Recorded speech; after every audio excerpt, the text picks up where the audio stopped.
And it's the only reason why I knew that the JVP would be dropping around 5, 6 o'clock on a Saturday. I get up, go on my morning jog, get my coffee, listen to JVP straight through. And you know, anybody who work out or something like that, like, you understand, like, it's better to work out or run or go for like a long walk with music playing, because you know your brain could kind of, you know, it kind of loses itself a little bit.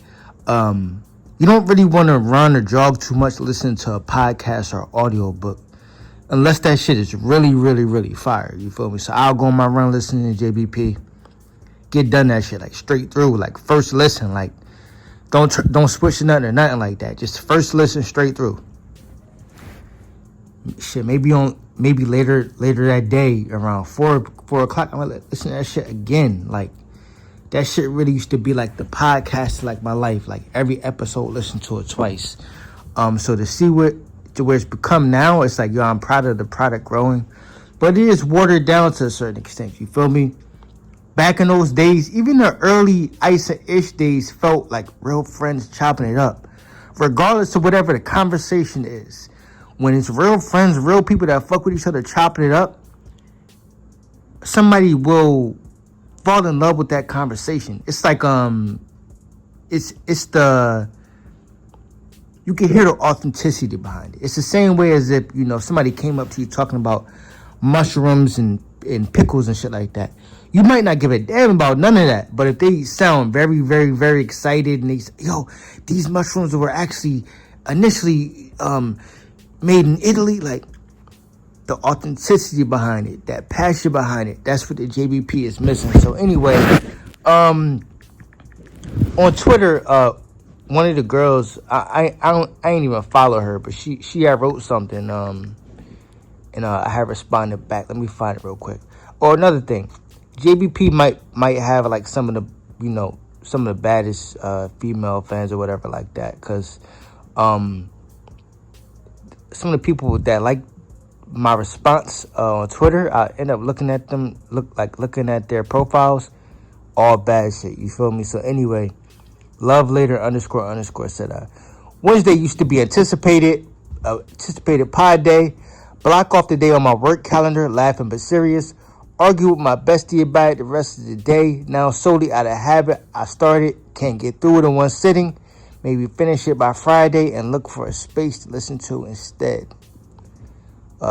Corey commented, says, absolutely. And comedy is like a suspense film in the sense that once you know when the creature pops out under the bed, it's no longer suspenseful. Pod been at this for some time, and the fans that have been around just as long can see the narratives, jokes, and people being produced from a mile away. Corey Terry is 100% right about that. We know what everybody's going to do. We know, like, the JBP don't got, like, a firecracker person up there where it's like, yo, what's going to happen? Like, we know everybody's personality.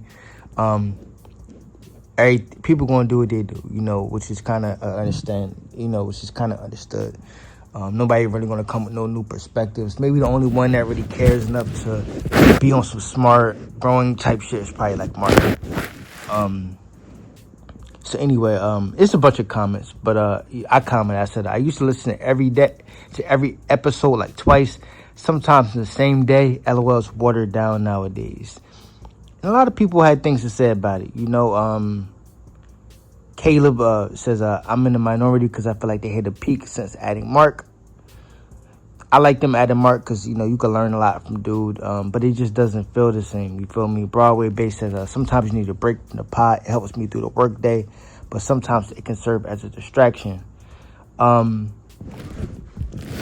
man, it's not what it used to be. The best thing for shit like this is that, you know, you really don't kind of compare it to what it used to be. You just look at it for what it is. But a podcast does lose a spark when the authenticity kind of goes away, but that's kind of, it kind of happens, you feel me? Like it really does happen that way. Like, shit changes. Like even like us as people, like, you gotta think about it. You might have like two main friends or whatever like that, and, you know, you being you, your personality is sharp around them or whatever like that, but let's say you're at a party and it's like 100 people there. You might kind of not be yourself 100% because it's like I don't know who these people are. You feel me? I knew some girls following on Twitter. I ain't trying to get on no freaky shit, but she used to make like Twitter like kind of content, like, you know, spicy kind of content. This girl, you know, shit was popping. Like she might have had like 10,000 followers or something like that. 10,000 followers. Everything was good. She make good content. Her thing shoots up and she goes from 10 to like 80K followers or something like that. And her content just got weak. You feel me? Shit changes once it gets bigger. Once like that's why they say a lot of rappers' best albums be like their first album. You feel me? Because that's the most raw version of it. But from Twitter to even on all through Reddit, I just keep seeing complaints about it. Me personally, I rarely finish episodes nowadays. You feel me? I was on a Patreon for some years. I'm not even on the Patreon anymore. I'd rather listen to like Danny from the Stop, JBP Elevated, rather listen to that. But the truth is, it is definitely watered down by now. But Digital Thugs, thank you for watching. Like, comment, subscribe.